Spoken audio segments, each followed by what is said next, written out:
Hui na chikpa victimda yakul lamagi lupa 10,000 compensation pigadabadeng. Tungda wathok oinarakadaba judgment amada Punjab and Haryana gi High Court na lambi lamjaugda kwaitha thadokpa hui amadi sasan na mi sogalakpa matamda state sarkar na victim oiriba miyoi aduda compensation pibagi thaudang lawgadabani haina laukthokladuna hui amana mi ama chikpa matamda yakul amada lupa 10,000 gi changda compensation pigadabane. Kariguma sanna waiba taragana centimeter sinodasmik ani changda lupa 10,000 kun wairi bhaksangi asokpa duge compensation pigadabani haire. Court asina lambi lamjaw da thadokpa huina chikpa amade sanna waiba wakatloi marfudraga humdoi gi case punna hearing chatharaba matungda compensation pibagi wayel asi laukthokhibane lambi lamjaw da thadokpa huina chikpagi wathok ase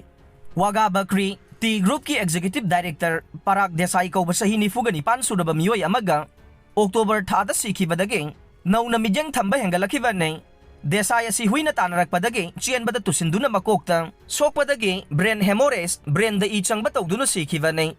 laibag thiba thokdok asigi matungda social media user mayam amana lambi lamjaw da thadokliba huina thokaliba khudong sadabasing kokhanaba khongthang laukhatpam thoi haiba wafam kaya phongdong narakhe mamangda huina chikpagi siba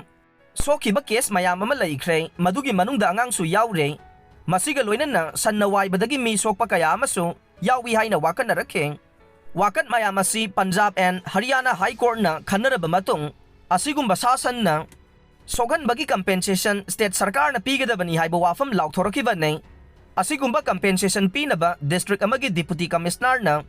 chairperson oiba committee ama semgadabane masida district amagi SP DSP traffic amadi mari lainaba area dugi subdivisional magistrate District Transport Officer, Chief Medical Officer gi mihutsu yahon gadabani haire 2001 gi mamang faubade municipal authority sing na lambi lamjaw da thorakpa huising fagatuna safagadaba mafamda thambagi thabak satharam khe